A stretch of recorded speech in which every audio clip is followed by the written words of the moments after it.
Hey guys, tonight we're going way back to a time when the world smelled like smoke, rot, and desperation, where you could wake up with a sore throat and be dead by sundown.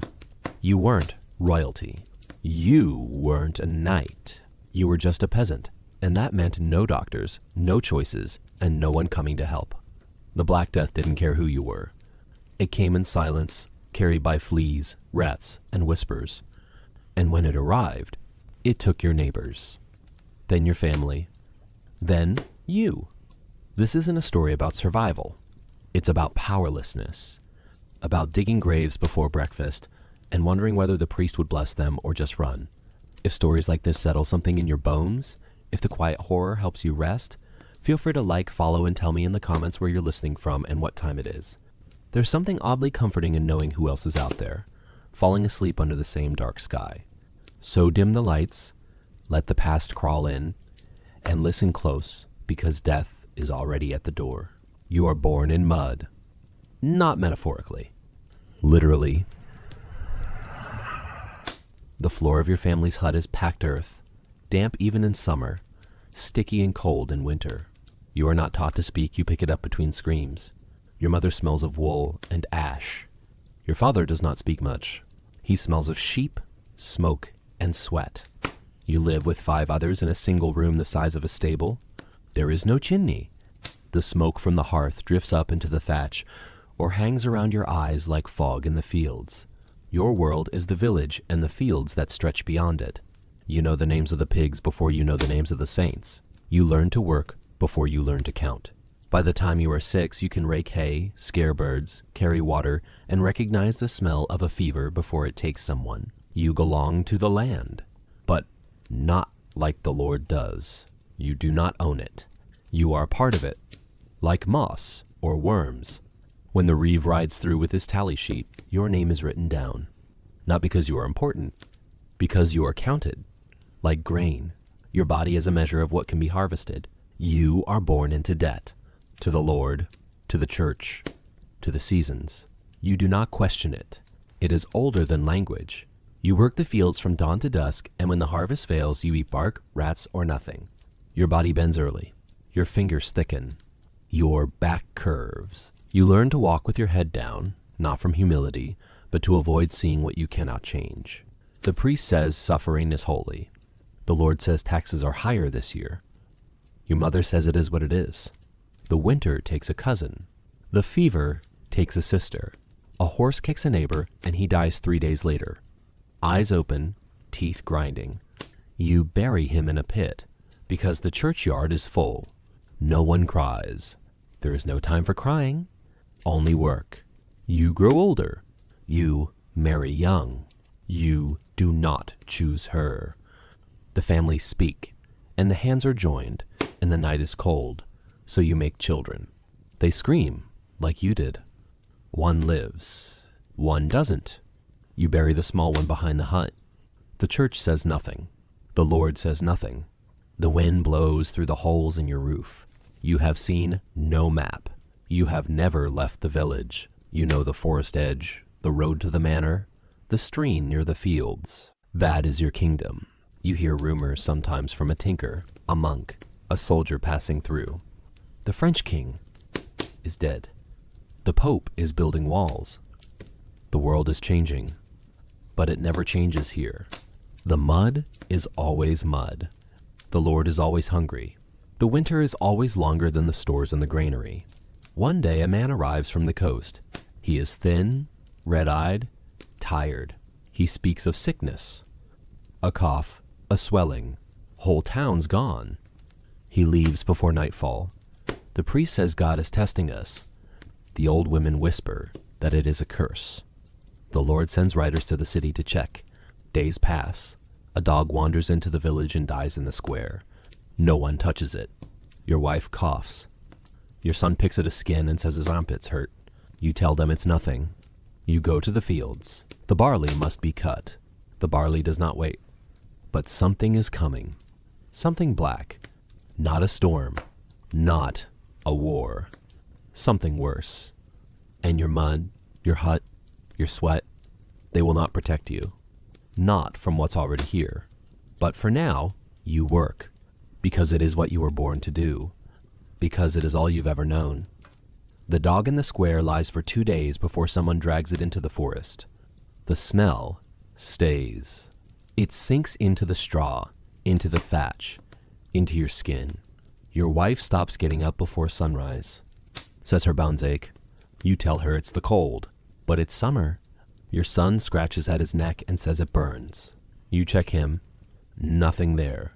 You tell him to fetch water. He returns hours later, slower, quiet, with a strange look in his eyes.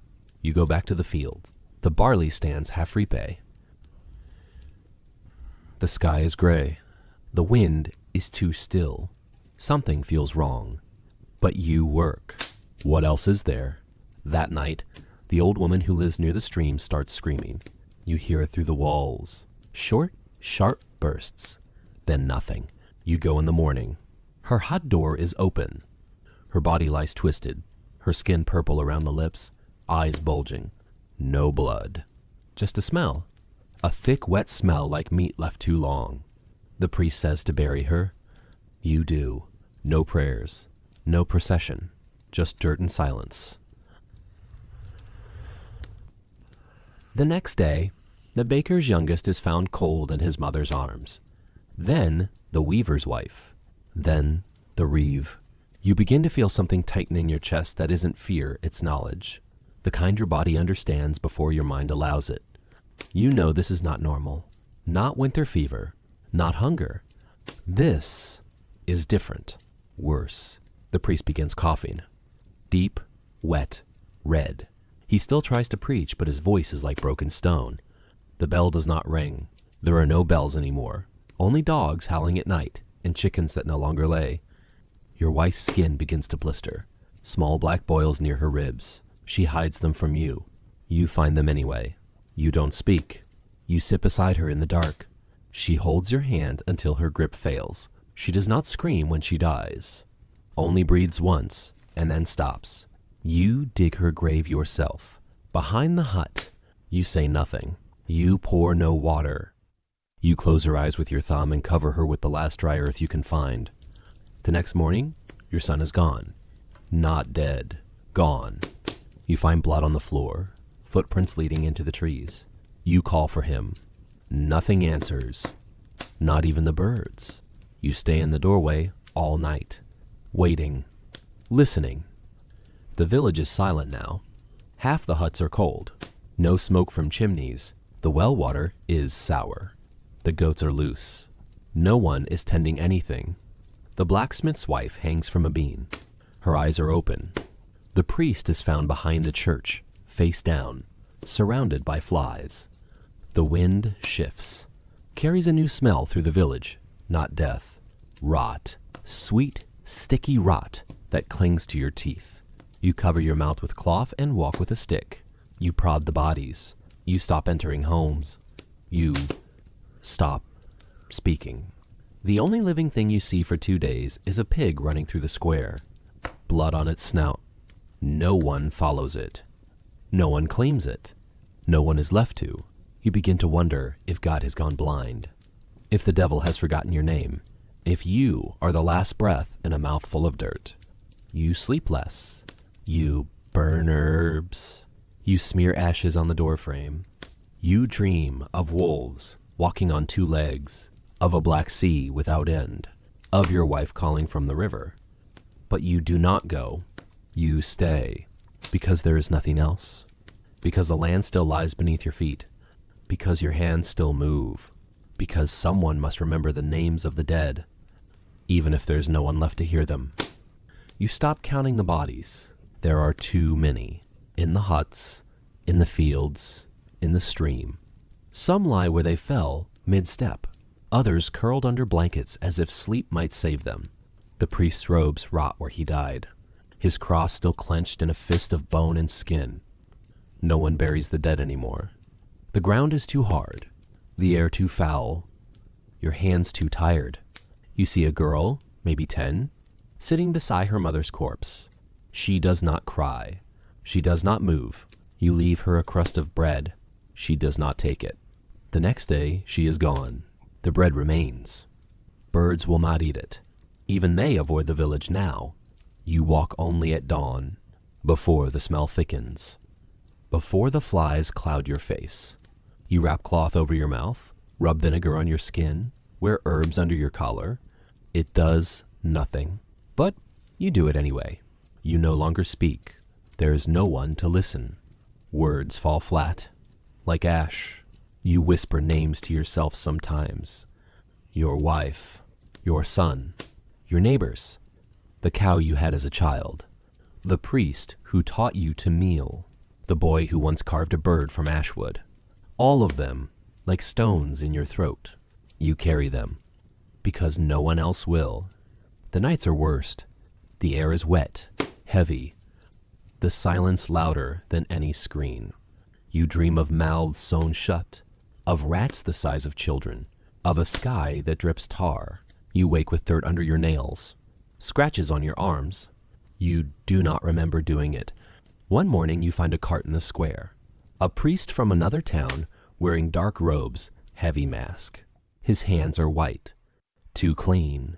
He speaks through cloth, says it is the end of days, says this is the punishment, says to confess. You do not. You do not even speak. He leaves 2 sacks of lime and rides off. His horse has no eyes. You burn what you can.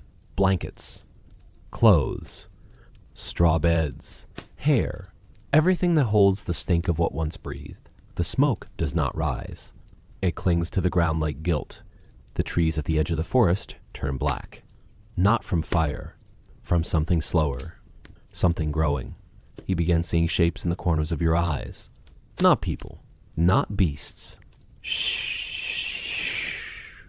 Oh. Shapes. As if the rod itself has learned to walk. You stop looking behind you. You do not want to see what follows. The stream is choked with bodies now. You drink rain when you can. Or suck ice from the grass. Food is rotting faster than before. Bread turns black in hours. Meat bleeds after cooking. You eat little. You sleep less. You do not know how you are still alive. One day you find the weaver's child still breathing, hiding in the barn. Skin pale, eyes wide. She does not speak. You give her water. She does not thank you. She follows you home. Sleeps curled near the hearth. Her breath is slow, thin. You wake one night, and she is gone. Her scarf left folded on the floor. You do not look for her. You do not ask why. You tell yourself it is better not to know. The days blur. The moon rises too fast. The sun burns too low. You walk the village once each day, like a ghost doing rounds, like the village itself is waiting for you to stop. But you don't. You keep moving. Even if there's nothing left to move for, even if the silence grows teeth, because your body still remembers the pattern. Wake, walk, watch, survive. You light no candles. You count no hours. You only whisper names and wait for the world to forget you last. You begin talking to yourself. Not aloud, not at first, just in your head. You answer questions no one asks. You repeat the names of herbs, the dates of feasts, the order of the saints. You recite prayers backwards to see if anything changes. It doesn't. The silence listens. You leave food by the door each night. You whisper, for the ones who pass. You never see them, but sometimes the food is gone. Sometimes it's left untouched. Sometimes it's moved. You stop asking why. One morning you find footprints in the ash outside your hut. Bare, small, child-sized. They lead to the chapel. You follow. The door is open. The altar overturned. The cross is gone. In its place lies a bundle of dead crows, tied together with human hair. You do not touch them. You close the door. You do not return. That night you hear scratching at the wall. Slow, rhythmic, like something counting. You call out. No answer, just the scratching. You press your ear to the wood. It stops. You wait. You wait a long time. Then a whisper, still here. Your breath catches. You do not sleep. At dawn, you walk the village. The baker's house has burned. The flames still smolder. No one there to scream. You pass a hut and see the door moving. Inside, candles lined along the wall. Dozens, all burning. But no one holds them. No one lights them. They just burn. You do not step in. You walk faster. The forest at the edge of the village has changed. The trees lean inward now. The path you once followed to fetch wood is gone. In its place, fog and humming. Low, steady, wordless. You turn back. You speak to your wife's grave now. Each evening, you tell her about the sky, about the dreams, about the way the moon seems closer than before. You ask if she is warm, if the boy is with her. You wait for an answer you know won't come. And yet sometimes the wind shifts. Sometimes the ashes in the hearth curl into shapes. Sometimes the candles you didn't light begin to flicker. You stop calling it madness. You stop calling it anything. It simply is. One day you hear laughter from the well, childlike. Then silence. Then a splash. You do not run. You do not lean over. You walk past whispering, "Not today." The flies follow you. Clouds of them. They land on your eyes, your lips, your skin. You do not swat them anymore. You are part of the rot now. You are no longer trying to be clean. You are trying to remember what it felt like to be someone. The bones in your hand click when you move. You find words scratched into the dirt outside the old mill. We are still hungry. The doors are open. Inside, the sacks of grain have been shredded. Teeth marks, not human. You do not enter. You speak with the dead now, not their ghosts. Their memories. You walk past the homes and remember who once lived there. You say their names. You remember their smells, their habits, how one limped, how one whistled. You keep them real by breathing them aloud. If you forget them, they vanish. If they vanish, so will you. You eat moldy root. Drink black water. Chew bark.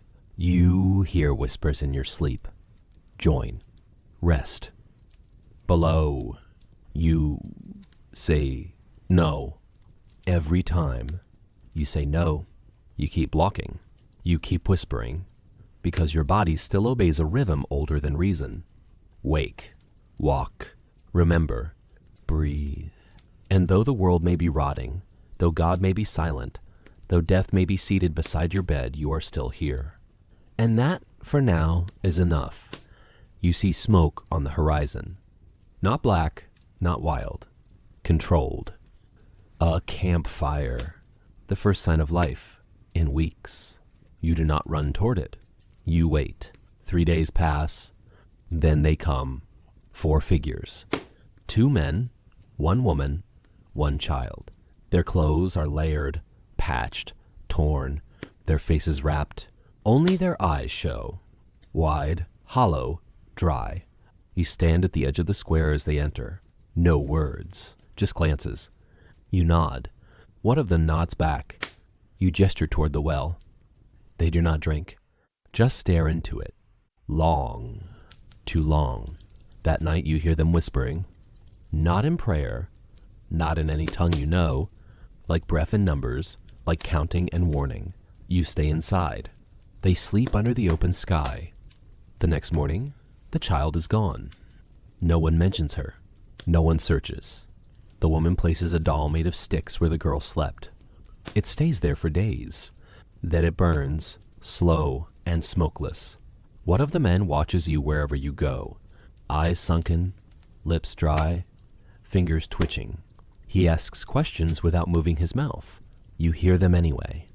In dreams, in wind, in the creak of the door at night. He asks, "How did you survive? What did you eat? What did you give?" You do not answer. You do not know. They begin marking things in the village. Ash circles on doors. Stones stacked at corners. A skull placed carefully atop the chapel step. You try to clean them, but they return. Every morning. New. Precise. One night, the second man walks into the woods. Doesn't return. The others don't speak of him. You hear screams in the forest 2 nights later. Long. Distant. Cut short. The wind dies. You do not go looking. You speak to no one. The woman begins humming. Always the same tune. A lullaby. Slow, soft, circular. You hear it even when she isn't near. You begin humming it yourself without realizing. Then you stop. You seal your door with wood and rope. But does not keep the sounds out. They knock only once, always once. Then silence. The man with the dry eyes speaks aloud for the first time. Says, "The dead have not gone, only changed." He leaves a bundle at your door. Inside, roots, feathers, teeth, all tied together. You burn it. The smoke rises straight into the sky. The next morning, the woman is sitting by your door. She does not speak. She does not blink. She hands you a flower made of ash and thread. You place it on the hearth. That night, it moves. The petals open. Beneath them, a fly, still alive, crawling in circles. You crush it. The flower stays open. The people who survived are no longer afraid. That is what frightens you most. You still tremble, still hide your face, still whisper prayers, but they smile when they see the black boils. They kneel before the rot. They leave offerings to the silence. They call it he that remains. You want to run, but where? The forest groans. The roads are gone. The sky has closed. You remain in your hut, counting breath, naming the dead, remembering the sound of a voice not twisted by fever. The others do not die. They only become quieter, slower, more like statues that breathe. And sometimes, at night, you wonder if you should have died too. But you haven't. You are still here, still remembering, still walking, still watching. Even if no one else is human anymore, you stop speaking. Not from fear. From futility. The words no longer land anywhere. The walls do not echo. The sky does not listen. The others, if they can still be called that, drift through the village like shadows cast by fire you cannot see. You try once to ask the woman what day it is. She does not answer. Just stares through you, as if your voice came from the ground, not your mouth. You say nothing after that. The days stretch like cloth soaked in water, heavy, slow, endless. You wake because your body remembers how. You walk because your legs have not forgotten. But the purpose has rotted. You watch the man with the dry eyes stack stones around the well. A perfect circle, 4 layers high. You do not ask why. You do not help. One morning, the chapel is gone. Not burned. Not collapsed. Gone. As if it were never there. In its place, flattened grass. No prints, no ash. Just space. You walk to the edge of it. Kneel. Touch the dirt. It's warm. As if something sank down instead of up. You do not speak of it. No one mentions it. At night, the wind returns. It speaks in tones, not words. A low, dry moan that sometimes becomes a laugh, then a sob, then silence again. The woman hums less now. But when she does, the birds freeze. You see them hanging mid-air, not falling, not flying, just still. Then dawn. You do not blink. You're afraid to. You no longer sleep fully. Only drift, blink, wait for the next change. Dreams come like hunger. Sharp, black, urgent. You dream of a feast with no food. Bowls filled with teeth. Cables made of bone. Your wife is there. So is your son. They do not speak. Just stare. You wake with dirt in your mouth. You do not remember leaving the house. Your nails are broken. Your feet are bleeding. You bind them. You walk anyway. Because motion is all that's left. You begin forgetting things. Words. Faces. The smell of spring. the taste of clean water, the rhythm of bells. You know these things once mattered. Now they flicker, like candlelight in wind. You carve lines into wood, circles into stone, to keep time, to prove you're still here. But time has changed. It no longer moves forward. It coils, folds, collapses. You hear a child laughing, but no children remain. You hear your own voice whisper your name from across the square. You do not chase it. You do not answer. You stay still. One day, you find a dry-eyed man in your hut. He holds a bowl of water. He offers it. You take it. You drink. It tastes like ash. He smiles. His teeth are too white. He says, soon, then leaves. You vomit for hours. Nothing comes out, just shaking. You lie beside the hearth. It has not burned in weeks, yet you feel warmth, not comfort, not fire, presence. You close your eyes. You hear footsteps circling your house, clockwise, always clockwise. They stop. You do not open the door. You whisper a name from your childhood. It feels strange in your mouth, like something dead given breath. You remember your mother's hands, your father's laugh, the smell of the first rain. These things come back not as comfort, as proof that you were once someone. Not this, not now. You rise. You walk the village one more time. You pass the weaver's house. Its roof is upside down. Its door leads to dirt. You do not enter. The wind moans again. The trees bleed sap that smells of honey and meat. You cover your mouth. You whisper, still here, and the wind pauses, then sighs, as if disappointed. The sun sets wrong. Too fast, too close, too quiet. The stars blink in patterns you don't recognize. You sit by the ashes of the chapel and wait. You do not cry. You do not scream. You remain, because someone must. The wind has changed. It no longer howls. It clicks. Sharp, dry, almost mechanical. You wake one morning to find the fields rippling, though there is no breeze, as if something beneath the soil is moving, breathing, stretching. You no longer call it land. You no longer name anything. Names belong to people, and people are gone. The woman with the lullaby is still here, but she does not move. She sits by the tree with a crooked trunk and stares at the horizon. Her mouth is open. Her eyes are dry. Sometimes birds land on her shoulders. They do not fly away. They rot. She does not notice. Or maybe she does. Maybe that's what she's waiting for.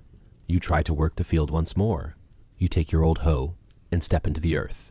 The blade touches ground, but the soil bleeds. Black liquid seeps up like oil, thick and warm. You drop the tool. You walk away. You do not try again. The huts lean differently now. Not from age, but intention. You feel them watching you when you pass. You sleep in different places each night. Not because of danger, because staying too long in one spot makes the walls breathe, makes the floors creak your name, makes the dead remember where you are, or what you are not. You find your old reflection once, in the surface of a still puddle, but it does not blink when you do. It smiles. You do not. You walk away without looking back. You speak less, breathe less. You begin to forget the shape of your own voice. When you do try to speak, your mouth feels wrong. Too wide, too dry, your tongue thick like burlap.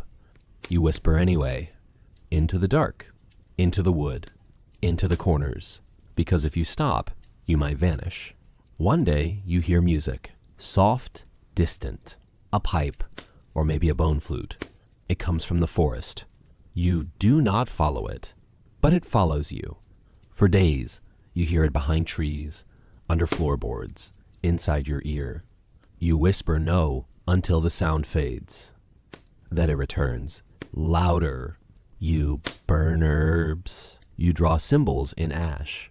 Nothing helps. The music only grows slower.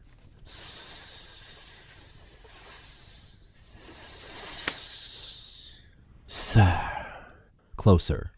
You find a mirror in the priest's house, cracked, covered in dust.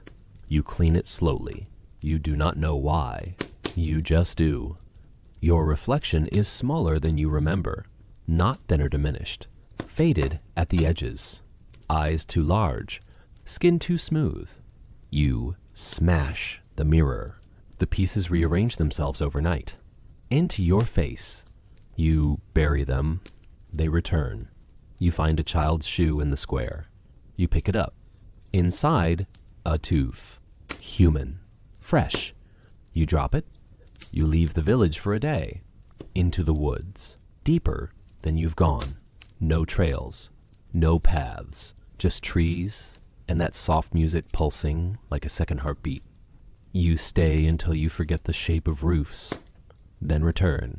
The village is where you left it, but different. More narrow. The sky lower. The doors smaller. As if the world had shrunk in your absence. You do not question it. You adjust. You always adjust. The man with dry eyes now wears a mask of bark. He no longer speaks. He no longer eats. He sits in front of the well, watching it, day and night. You think he's waiting. You don't know for what. The wind now carries voices, not screams, not calls, just repetition. As if someone is reading the same sentence over and over again from a book no longer in your language. You do not understand the words, but you feel them. They settle in your bones. You begin writing them in the dirt without meaning to. Circles, lines, crosses turn backward. You wipe them away, but your fingers keep drawing. You eat less. You sleep sitting up. You no longer dream of your wife or your son. You dream of insects, of wings growing from your back, of long corridors made of ribs. You do not fear them. You only fear waking, because each time you do, the village feels less real, and you feel less human. But still, you whisper. Still you walk. Still you breathe, because something in you remembers when it meant to be alive. And even if that memory is all that's left, it is still more than silence. It starts with the feeling of being watched, not fear, just wait. As if the ear thickens behind your neck, as if the ground listens differently. You try to ignore it. You keep your head down. You walk the same paths, but the village bends. Slightly. Houses tilt more than they should. Shadows move against the light. You pass a window and see a face inside. Not yours, not anyone's. Just eyes. Too many, too still. They do not blink. They do not breathe. They vanish before you speak. But you do not speak. Because you know, now there is no one to answer. You sit by the well. You stare into it. Not for water. For reflection. It no longer shows your face. It shows things below. Stone. Bones. Movement. Something far down and not asleep. You whisper, "Who are you?" The wind freezes. The trees stop moving. The silence answers with a pressure in your teeth. A slow, dry cracking. You stand. You walk. You find words scratched into the doors still here. Underneath, the woman no longer sits by the tree. She now floats. Not high. Just enough to not touch. Her toes curl above the grass like roots reaching back. Her hair does not move in the breeze. You do not ask how. You do not look too long. The man with dry eyes begins to weep. No sound, just tears. Thick, black. They fall onto the stone and hiss. Smoke rises. He keeps watching the well. As if it speaks. You begin to hear your name.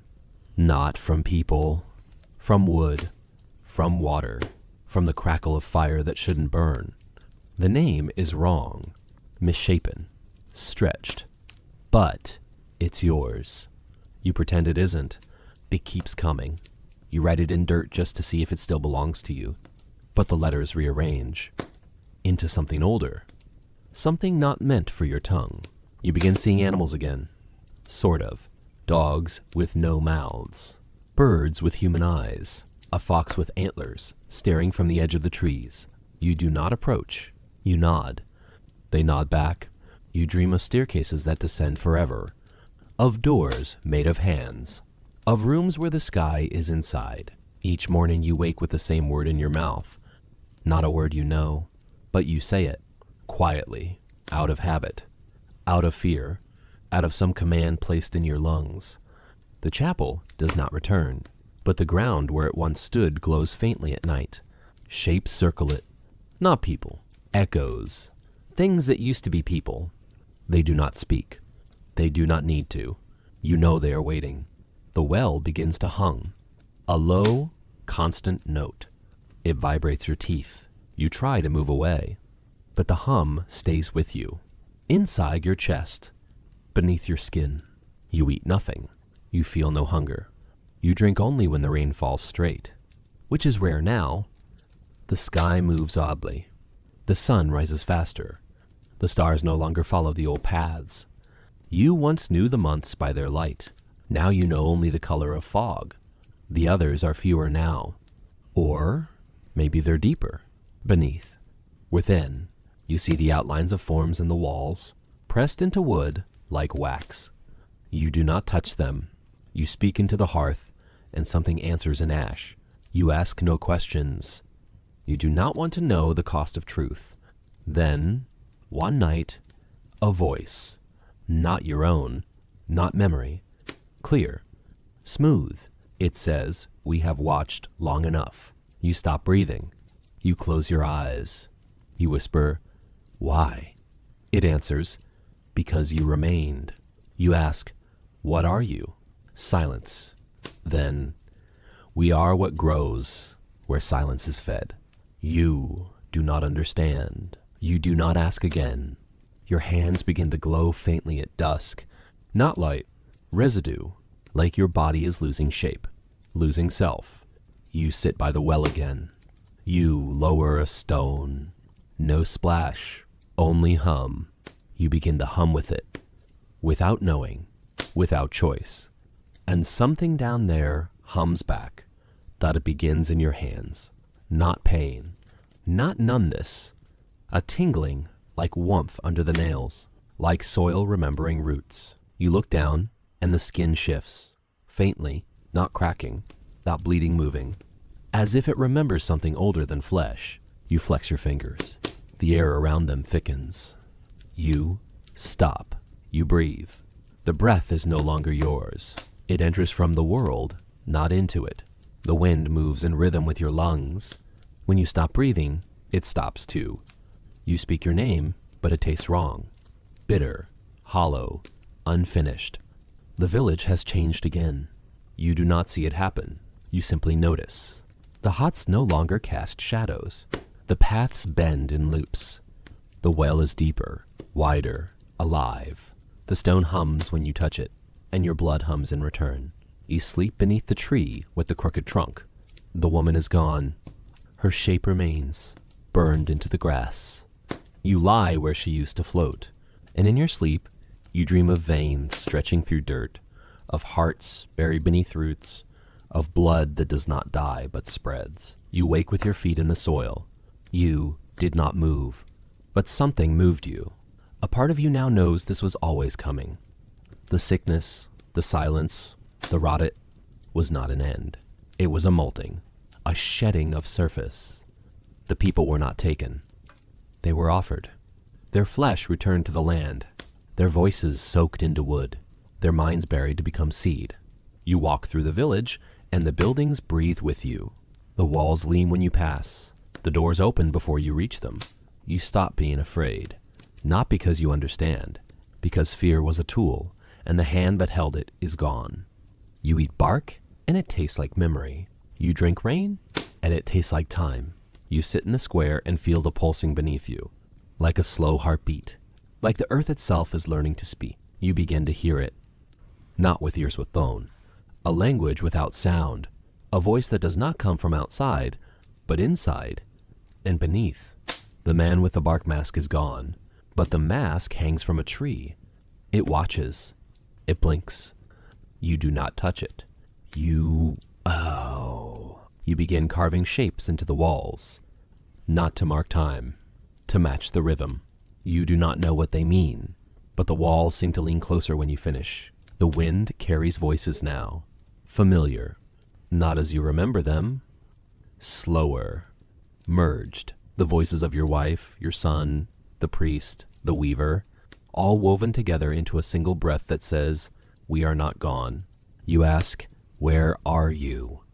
The answer comes as pressure in your chest. Here, beneath, within, around. You stop asking. You begin listening. Your feet grow harder, your arms thinner. You do not bleed when scratched. You do not sleep when night falls. You do not hunger. You do not age. You only feel. The sun flickers now. It does not rise, it stirs, like an eye blinking slowly behind clouds. The stars pulse in patterns you could almost read. You sit by the well and place your hand on the stone. It opens, not wide, just enough. You lean close, not to look, to feel. Something below is waiting, not rising, breathing. It breathes through the soil, through the wood, through you, and you breathe back. You no longer remember what life was. You only remember the feeling of separation. It's gone now. You are not a man in a world. You are the part of the world that remembers being man. You stand. You whisper nothing. And the trees bow in answer. The word comes to you in sleep, not spoken. Impressed. A shape burned behind your eyes. You wake and trace it in the dirt. A spiral, incomplete, with a gap where something should fit. The earth around it darkens. The wind stills. You feel watched, but no longer from outside. From below, you begin to understand. The plague was not the curse. It was the calling. A summons issued not in anger, but in hunger. The world grew loud, crowded, spoiled, and something deep beneath it stirred. Not evil, not divine, just old. Old enough to remember when man was not separate from soil, when blood fed the trees and silence meant presence. You are not chosen because of virtue. You are chosen because you remained. Long enough, quiet enough, still enough. You think of the dreams again, the corridors of bone, the voices in the wind, the staircases spiraling down. They were not hallucinations. They were instructions. You follow them now. You walk barefoot. Your feet bleed, but the ground drinks it. Gratefully, you find the others, or what is left of them, faces stretched, eyes black, limbs thin as ash branches. They do not speak. They gather around the old square. They move like breath. You join them. You do not lead. You are part. The center. The hinge. They begin to circle. Slowly. Rhythmically. You stand in the middle. The pattern you once carved into wood now forms around you in bodies and steps. The spiral. The gap. You are the gap. The circle closes when you raise your hand. The wind stops. The well hums louder. The trees bend. The stars flicker. Something beneath the village pulses once, twice. The ground exhales. You feel it in your spine. Not pain. Alignment. Your skin prickles. Your breath joins the rhythm. You speak not a word, but a sound. And the sound is answered. The huts crack, but do not fall. The stones glow from within. The roots beneath your feet shift. Then, the voice. Not in your ear, in your marrow, deeper than memory. It says, you have held the shape. You have kept the gate. You have been the pause between ending and becoming. You kneel, not from reverence, from weight, from gravity stronger than flesh. The others kneel too, in perfect silence. The air thickens. A single drop of water falls from the sky, lands on your shoulder. Warm, red, not rain, not blood, memory, the first drop of what's to come. You understand, finally, what the sickness was. A door, a test, a calling, not punishment, preparation for this. For now, you rise. The others vanish. Not walk, not dissolve, simply cease. You stand alone in the spiral. The earth breathes through your feet. You breathe back. You are not man, not spirit, not seed. You are hinge.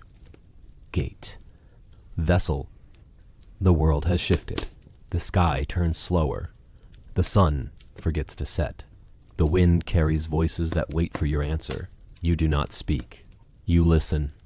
And from beneath the well, something opens its eyes. You do not wake anymore. You return, slowly, without rush, without resistance. The world does not pull you back, it unfolds around you, as if waiting for your shape to press into it again. The sky is no longer above. It is behind. The wind moves through you. You do not breathe it. You are the breath. The huts are gone, not destroyed, absorbed. The wood, the ash, the nails all return to the soil. The well is sealed now, not with stone, but with silence. A perfect, heavy quiet that no longer waits for echoes. You walk the new ground. Each step leaves no trace. The earth remembers your feet and fills behind them. You try to speak, but the words do not come from your mouth. They come from trees, from water, from cracked stone. And they are not questions. They are affirmations. Patterns spoken back into order. The shape is held. You feel it in your spine. The spiral complete. The gap filled. Not by your body, by your becoming. You are not man. You are memory in motion, a vessel of what was and what was never supposed to be again. But now is. You pass through the woods. The animals watch, not with fear, with recognition. You are part of the rhythm, a note that was missing, now restored. You reach the place where the village once stood. There is nothing, and yet everything. The ashes have formed new roots. The air smells like soil and sleep. The silence greets you by name, not the one you were given, the one you earned. You kneel where the chapel once was. The altar glows faintly beneath the ground. You place your hand on the earth. It pulses. Once, twice, then still, and you understand it is done. The sickness was never meant to destroy. It was meant to clear, to cleanse, to strip the flesh so the bone could speak. And you have spoken. You rise. You walk beyond the edge of what once was. No fear, no past, no hunger, only echo and purpose. You are the last breath of the old world and the first word of the new. Wherever you go, things listen. Roads straighten, stones warm, water clarifies. You do not command them. You are not their God. You are their witness, their form, their voice. The trees bend when you pass. The wind carries your shape. One day, others will come. Not pilgrims, not survivors, children of the silence. They will see the hollow where the village once stood. They will feel the pulse in the roots. They will kneel without knowing why, and they will whisper the word that was shaped through plague, pain, patience, the word you never spoke, but became. And when they speak it, the world will hum in answer. Not loud, not fast, just steady, just full, just true. And they will know it did not suck to be a peasant during the Black Death. It sucked to be anything less than ready. You thought it was over. The spiral closed, the soil quiet, the sky steady. But you, Wakeef, it can still be called that with the sense that something is moving again. Not above, not below, inside, not pain, not growth, something older than either, a stirring. The earth no longer hums, it listens. You speak no words, but your thoughts leave your body like steam. They hang in the air, and the air responds, first with warmth, then with form. Shapes gather where shadow once stood. Not people, not ghosts. Ideas made thick. You walk among them. They part for you. Not out of fear. Recognition. You were the first to hold the shape. but not the last. The village has no edges now. No paths, no buildings, only layers, like memory fossilized in breath. You reach for a tree. Its bark gives way like flesh.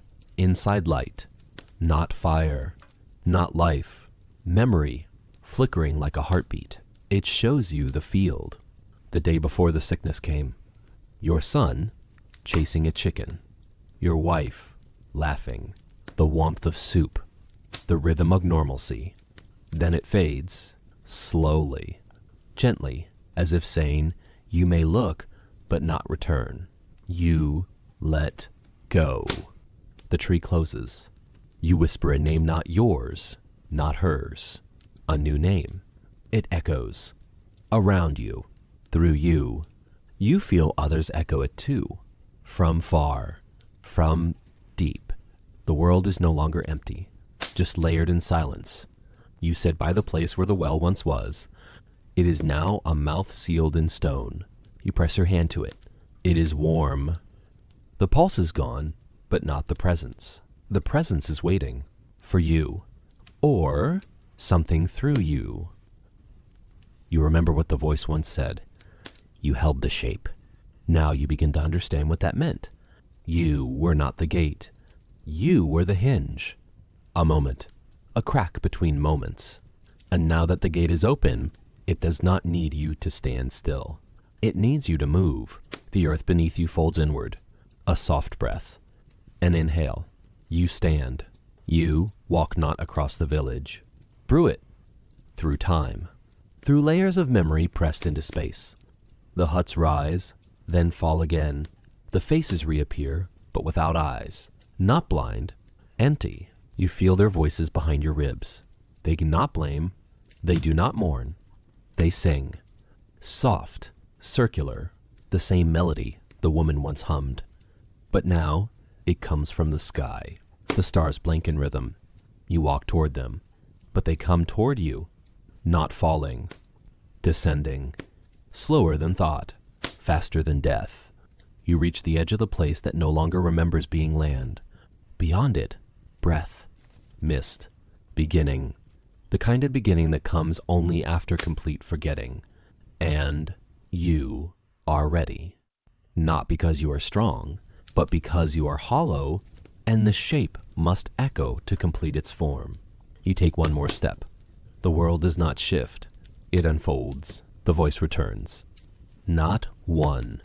Thousands. A choir of those who changed, who merged, who remained. They say, we are no longer becoming. We are begun. And you are our echo. The ground no longer holds you. It follows. With each step, it remakes itself to carry your shape. You are not walking. You are unfolding across space. The places that still remember being places begin to feel you before you arrive. Crops twist in the soil. Wells run dry, not from thirst, but reverence. Children cry without reason. Old men dream in circles. Dogs howl at midday. Somewhere beyond where the sky ends and mist begins, there are towns. Not untouched, just unknowing. Their time is folding inward. You do not need to see them to know. You feel their clocks slow. Their doors grow heavy. Their bells forget their tone. You walk into a forest that should not be there. Trees older than written time bend toward you. They do not ask. They do not kneel. They absorb. Their bark peels itself, revealing veins. Their leaves fall and do not touch the ground. They vanish mid-air. Your breath leaves your mouth and joins the fog. The fog does not hide you. It carries you. The earth here is soft, full, pregnant with memory. Each step you take sends a pulse. You hear them behind you now. Not footsteps. Echoes. Shapes like you. Not you. Born of the same silence. Formed in the same hum. You do not turn. You do not lead. You walk. And they follow. The voice no longer speaks. It does not need to. It has you. Your thoughts are no longer singular. When you think, you hear many. When you feel, you are felt. One night if nights still exist you pass an abandoned monastery. Its stones are warm. Its walls whisper. You press your palm to the door. The wood exhales. Inside, the altar is still whole, but the cross has turned inward, folded upon itself like bone remembering bone. You sit. You do not pray. You remember. Not your life, not your family, not your death. You remember the first cough, the first boil, the first child to fall and not rise, the scream that broke the priest, the rats, the eyes, the dreams, the spiral. You say nothing, but the room fills with presence. The stones glow faintly. The ground breathes. You rise. The monastery does not crumble. It simply forgets it was ever here. You step in the land that never had a name. You do not answer. He looks at the altar. It bleeds wax. He begins to hum. You leave him there. The church leans. The bells ring twice, then never again. You walk into the hills. You stand at the edge of a cliff where wind carves names into stone. You whisper nothing, but the stones answer. They split. They open, and from the cracks, not fire, not water, light, soft, red, pulsing, familiar. It moves toward you, slowly, curiously. You do not reach for it. It enters your chest, sinks into your ribs, and rests. You hear thousands breathe in, not around you, in you. You are no longer the carrier. You are the soil, and the soil is rich. The spiral grows.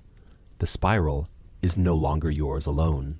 You see it now not just in dreams, not just in the cracks of stone or the breath of fields, but in people.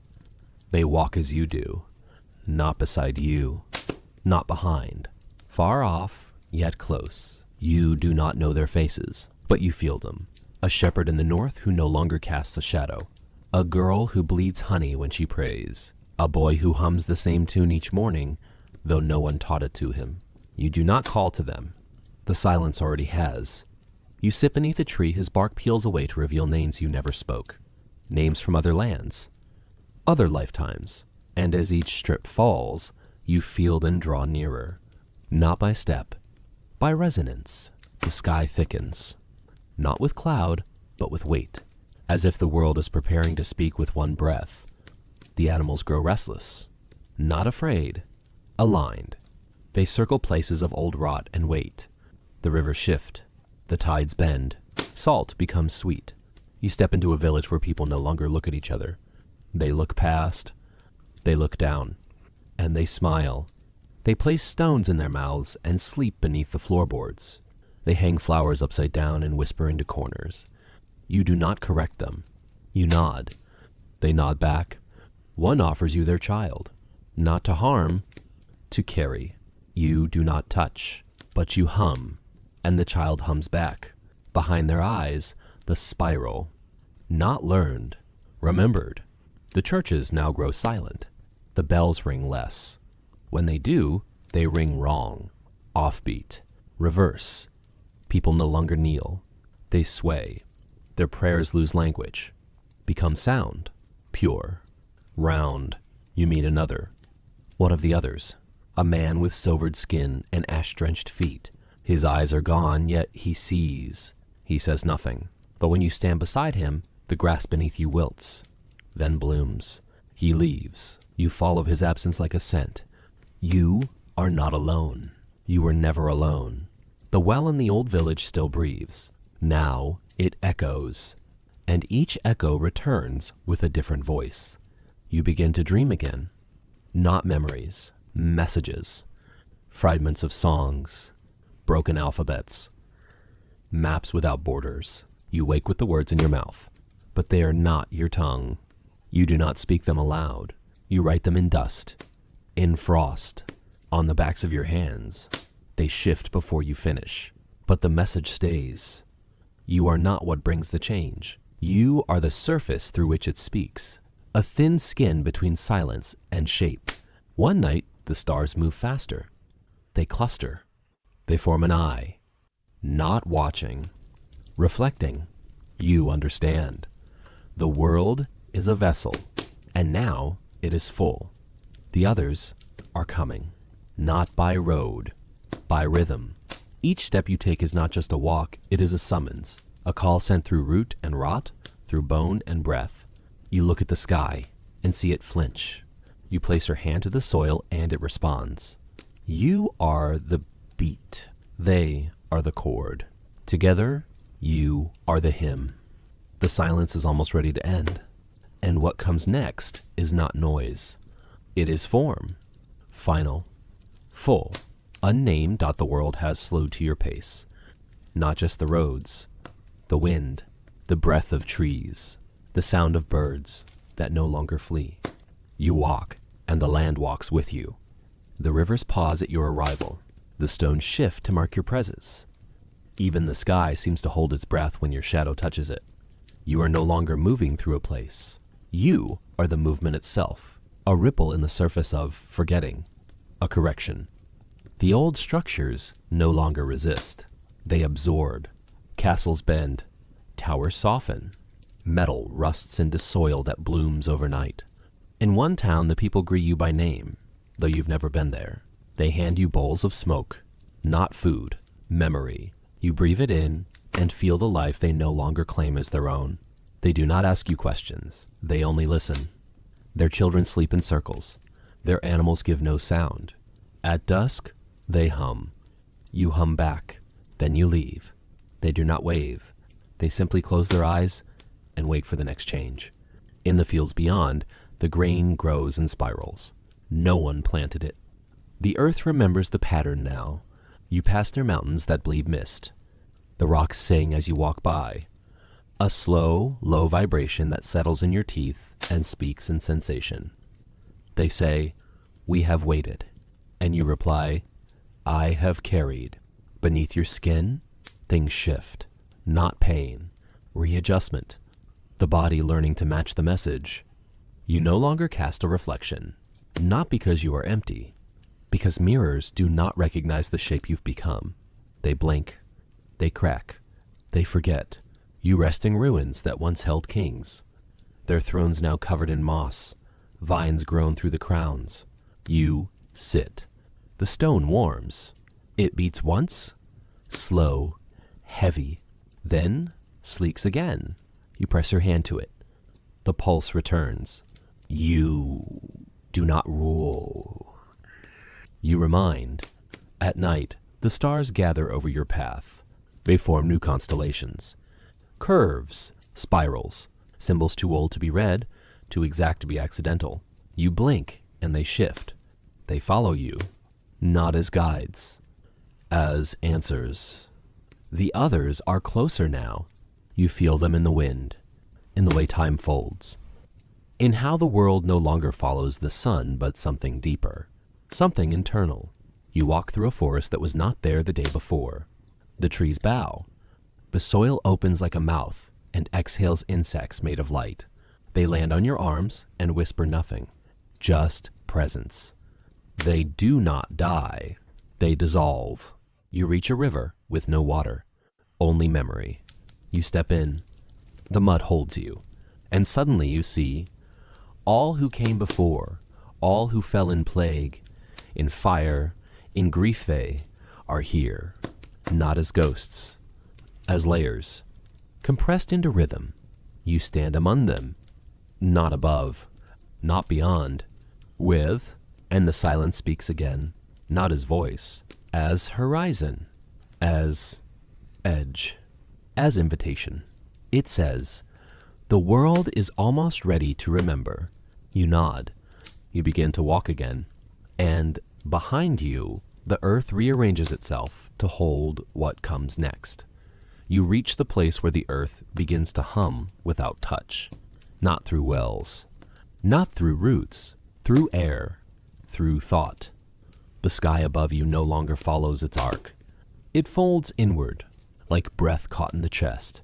You look down and see cracks form in the soil, not as wounds, but as writing. Shapes you do not recognize, but understand. The wind slows, stops, turns, not in circles now but downward, like a funnel. A descent. You step forward and feel not ground beneath you, but attention. The land is no longer surface. It is eye, memory, mirror. It begins to change around you, and not gently. Trees twist, stone sinks, water lifts, but none of it is violent. It is exact. You watch buildings dissolve into dust and reform behind you, different, aligned, as if everything you pass through is finally remembering what it was meant to be. And those who watch, if they are still watching, do not scream. They smile, quietly. Their faces loosen. Their bodies lean toward you like flowers to warmth. They begin to hum. The same hum that has followed you since the first grave. It becomes louder, slower, deeper. You do not cover your ears. You open your mouth, and the hum enters you, not sound, shape. It rearranges your breath, your ribs, your eyes. You see now the others, not just one or two but thousands, not in bodies, in moments, in gestures, in places that no longer exist. You feel them moving, singing, cracking, opening. You whisper, "Are we ready?" The wind replies, "We have always been." You kneel, the earth kneels with you, not down, inward. A slow collapse, a slow convergence. The spiral does not end.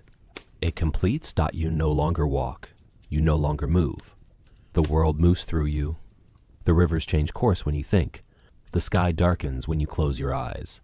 Your shadow is no longer behind you, it is beneath, a second spine pressed into stone.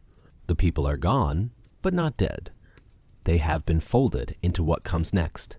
You feel them in air, in rhythm, in the way leaves no longer fall but hover.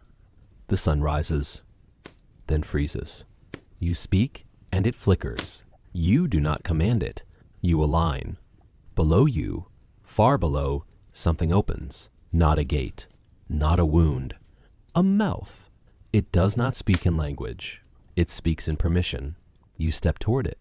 You are not afraid. You are part of the answer it has waited to give. You feel yourself unravel, not dissolve, reconstruct.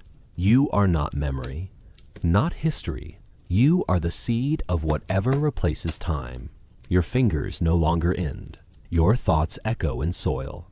Your breath carries pollen of meaning. You touch the center of the spiral, and it breathes once, slow, deep. And in that breath, everything becomes quiet. Not silence, stillness, as it was before language, before form, before separation. You remain there, not standing, not kneeling, held by a world that no longer needs shape to remember what it is. And in the stillness, at the very edge of what could be called an ending, the voice returns one last time. Not behind you, not beneath, inside. It says, "You were never meant to survive. You were meant to become." You do not speak. You do not cry. You do not vanish. You echo, and the echo becomes the new beginning.